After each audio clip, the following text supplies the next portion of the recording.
अखिल भारतीय विद्यार्थी परिषदेतर्फे शुक्रवारी शहरातून भव्य तिरंगा रॅली काढण्यात आली। 120 मीटर लांब तिरंगा ध्वज घेऊन विद्यार्थी यामध्ये सहभागी झाले होते। शहरातील विविध भागातून ही रॅली निघाली। आजच्या युवा पिढीला व्यसनाधीनतेपासून दूर ठेवून देशभक्तीची बीजे रुजवण्यासाठी या रॅलीचे आयोजन करण्यात आले होते। एबीपी अखिल भारतीय विद्यार्थी परिषदकडून आम्ही दरवेळेला तिरंगा रॅली करतो। विवेका तिरंगा रॅली म्हणून विवेकानंद जयंती प्रयुक्त आम्ही विवेक तिरंगा रॅली करतो।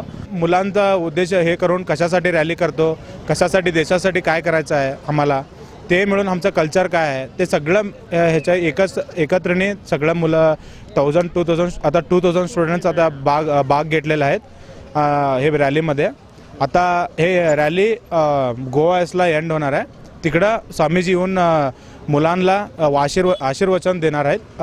कसं आम्ही कल्चरल आता तुम्ही सगळं बघितला, आता बेळगावीमध्ये सगळं मुलं काय करायला सगळं आमचं कल्चर सोडून गांजा म्हणा असलं दुष्चटाला बली व्हायला, म्हणून ते सगळं निवारणासाठी आम्ही दरवेळेला काय करतो एक तिरंगा रॅली म्हणून करतो। ते विवेका तिरंगा रॅली हे 120 मीटरचा तिरंगा फ्लॅग आहे। ते आता सगळं मुलं घेऊन गोवापर्यंत चालत जाणार आहे। अखिल भारतीय विद्यार्थी परिषदेतर्फे दरवर्षी स्वामी विवेकानंद यांच्या जयंतीनिमित्त विविध कार्यक्रमाचे आयोजन करण्यात येते। यावर्षीही स्वामी विवेकानंद यांच्या जयंतीनिमित्त शुक्रवारी ही रॅली आयोजित करण्यात आली होती।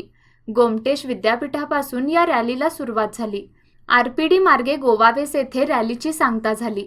यामध्ये 2000हून अधिक विद्यार्थ्यांनी सहभाग घेतला होता।